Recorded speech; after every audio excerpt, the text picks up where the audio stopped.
المنکر، بے شک نماز روک دیتی ہے بے حیائی اور بری باتوں سے۔ حدیث پاک میں بھی اس کا بڑا ذکر آیا ہے، حدیث پاک میں بڑی فضیلت آئی ہے۔ سرکار دو عالم صلی اللہ تعالی علیہ وسلم فرماتے ہیں مروا اولادکم بالصلاۃ وهم ابناء 7 سنین واضربوهم علیها وهم ابناء 10 سنین وفرقوا بینهم فی المضاجع، یعنی حضور کریم صلی اللہ تعالی علیہ وسلم نے ارشاد فرمایا اپنے بچوں کو نماز کا حکم دو جبکہ وہ 7 سال کے ہو جائیں، اور انہیں نماز کے لیے مارو جبکہ وہ 10 سال کے ہو جائیں، اور انہیں بستروں میں الگ لٹاؤ۔ حالانکہ نماز فرض ہونے کے لیے 3 چیزوں کا ہونا لازم و ضروری ہے، مسلمان ہونا، عاقل ہونا، بالغ ہونا۔ یعنی اگر ان 3 چیزوں میں سے اگر ایک بھی فوت ہو جائے تو اس پر نماز پڑھنا فرض نہیں ہے۔ مثلا عاقل ہے اور بالغ بھی ہے مگر مسلمان نہیں تو ایسے شخص پر نماز پڑھنا فرض نہیں ہے۔ مثلا مسلمان بھی ہے اور عاقل بھی ہے مگر بالغ نہیں تو ایسے شخص پر نماز پڑھنا فرض نہیں ہے۔ مثلا مسلمان بھی ہے اور بالغ بھی ہے مگر عاقل نہیں تو ایسے شخص پر نماز پڑھنا فرض نہیں ہے۔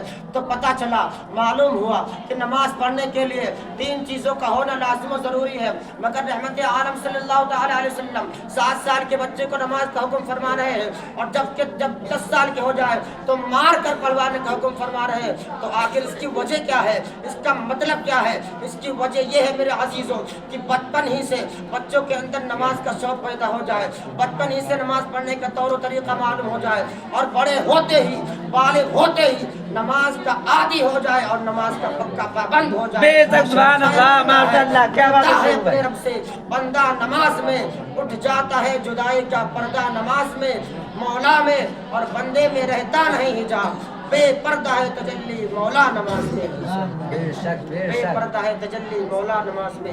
حضرات گرامی، نماز فرض ہے، نماز حکم الہی ہے، نماز سنت مصطفیٰ ہے، نماز جان عبادت ہے، نماز شان ریاضت ہے، نماز باعث خیر و برکت ہے، نماز دلیل شریعت ہے، نماز ذریعہ شفاعت ہے، نماز گناہوں سے بچنے کی ضمانت ہے، نماز قلب مومن کی طہارت ہے، نماز پاکیزگی کی علامت ہے، نماز مفتاح الجنت ہے، نماز مفتاح الصلاح ہے، نماز عماد الدین ہے، اور بلکہ یوں کہہ لیا جائے کہ نماز اصل ایمان اور اصل دین ہے۔ بے شک میرے دینی بھائیوں، ابھی میں نماز کے فضائل سے پہلے میں مناسب سمجھتا ہوں کہ فرائض وضو کا بھی ذکر کروں، کیونکہ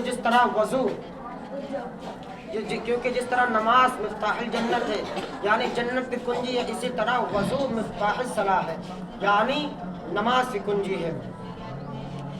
وضو نماز کے لیے شرط ہے، نماز وضو کے لیے نماز شرط ہے، وضو درست تو نماز درست، وضو کامل تو نماز کامل۔ جس طرح ایک نمازی فرائض نماز کا خیال رکھتا ہے، واجبات نماز پر توجہ دیتا ہے، سنت نماز اور مستحبات نماز کا خیال رکھتا ہے، اسی طرح اس کو چاہیے کہ فرائض وضو کا بھی خیال رکھنا چاہیے، ارکان وضو کا بھی لحاظ ہونا ضروری ہے، کیونکہ حدیث پاک میں نبی کریم صلی اللہ تعالی علیہ وسلم نے اس شخص کے لیے بڑی فضیلت بیان فرمائی جو شخص اچھی طرح وضو کرے۔ سرکار فرماتے ہیں من توضأ فأحسن الوضوء خرجت خطاياه من جسده حتى تخرج من تحت اظفاره، یعنی حضور صلی اللہ تعالی علیہ وسلم نے ارشاد فرمایا جو شخص اچھی طرح وضو کرے اور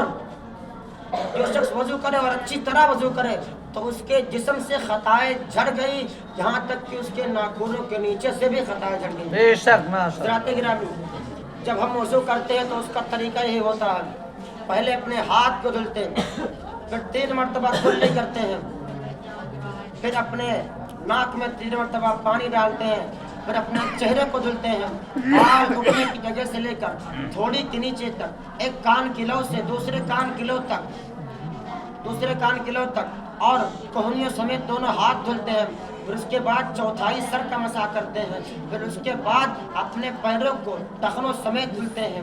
اب توجہ کرنا کہ جب بندہ اپنے ہاتھ کو دھلتا ہے تو اللہ تبارک و تعالیٰ اس کے ہاتھ کے گناہ کو مٹا دیتا ہے، جب بندہ کلی کرتا ہے تو اللہ تبارک و تعالیٰ اس کے منہ کے اندر کے گناہ کو مٹا دیتا ہے، جب بندہ ناک میں پانی ڈالتا ہے تو اللہ تبارک و تعالیٰ اس کے ناک کے گناہوں کو مٹا دیتا ہے، جب بندہ اپنے چہرے کو دھلتا ہے تو اللہ تبارک و تعالیٰ اس کے چہرے کے گناہوں کو مٹا دیتا ہے، جب بندہ اپنے سر کا مسح کرتا ہے تو اللہ تبارک و تعالیٰ اس کے سر کے گناہوں کو مٹا دیتا ہے. جب بندہ اپنے پیر کو دھلتا ہے تو اللہ تبارک و تعالیٰ اس کے پیر کے گناہوں کو مٹا دیتا ہے. یعنی بندہ اپنا کام کرتا ہے اور اللہ تبارک و تعالیٰ اپنا کام کرتا ہے. بندہ اعضائے وضو کے گرد و غبار کو پانی سے پاک کرتا ہے اور پروردگار عالم اس کے اعضائے وضو کو گناہوں سے پاک کر کے اس میں چمک عطا فرما دیتا ہے. اب توجہ کرنا میری طرف. وضو سے فارغ ہونے کے بعد ایک دعا پڑھی جاتی ہے جس کی حدیث پاک میں بڑی فضیلت آئی ہے. سماعت کیجیے. بخاری شریف کی حدیث ہے, کوئی معمولی حدیث نہیں, بخاری شریف کی حدیث ہے. سرکار فرماتے ہیں ان عبداللہ ابن عمر ان عبداللہ ابن عمر من توضأ عن عبد الله بن عمر قال رسول الله صلى الله عليه وسلم من توضأ فأحسن الوضوء ثم قال أشهد أن لا إله إلا الله وأشهد أن محمدا عبده ورسوله اللهم اجعلني من التوابين واجعلني من المتطهرين فتحت له 8 أبواب من الجنة يدخل من أيها شاء. یعنی حضرت عبداللہ ابن خطاب یعنی حضرت عمر بن خطاب رضی اللہ تعالیٰ عنہ سے مروی ہے. آپ فرماتے ہیں حضور اکرم صلی اللہ تعالیٰ علیہ وسلم نے ارشاد فرمایا کہ جو شخص وضو کرے اور اچھی طرح وضو کرے تو اور وضو کے بعد یہ دعا مانگے کہ اے اللہ, وضو کے بعد کلمہ شہادت پڑھے, یعنی یہ کہے کہ میں گواہی دیتا ہوں کہ اللہ کے سوا کوئی معبود نہیں اور محمد صلی اللہ تعالیٰ علیہ وسلم اللہ کے بندے اور اس کے رسول ہے. پھر اس کے بعد یہ کہے اے اللہ مجھے خوب خوب توبہ کرنے والوں اور خوب خوب پاک رہنے والوں میں سے بنا دے. تو حدیث پاک میں ہے اس شخص کے لیے جنت کے 8 دروازے کھول دیے جاتے ہیں اور بشارت دے دی جاتی ہے, خوشخبری سنا دی جاتی ہے. اے میرے بندے میرے جنت میں آ اور میری قدرتوں کا نظارہ کر لے. یہ باغ و بہار تیرے لیے ہے, یہ شمس و قمر تیرے لیے ہے, یہ برق و ثمر تیرے لیے ہے, یہ شجر و حجر تیرے لیے ہے, یہ جنتی نعمتیں تیرے لیے ہے. ایک نیکی گر کوئی بندہ کرے ایک کے بدلے میں اس کو 10 ملے. حضرات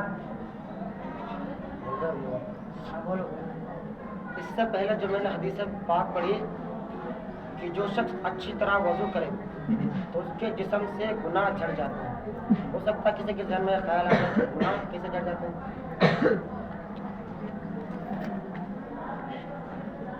جو میں نے حدیث مقدس پڑھی ہو سکتا ہے کسی کے ذہن میں خیال آئے کہ گناہ کیسے جھڑتے ہیں.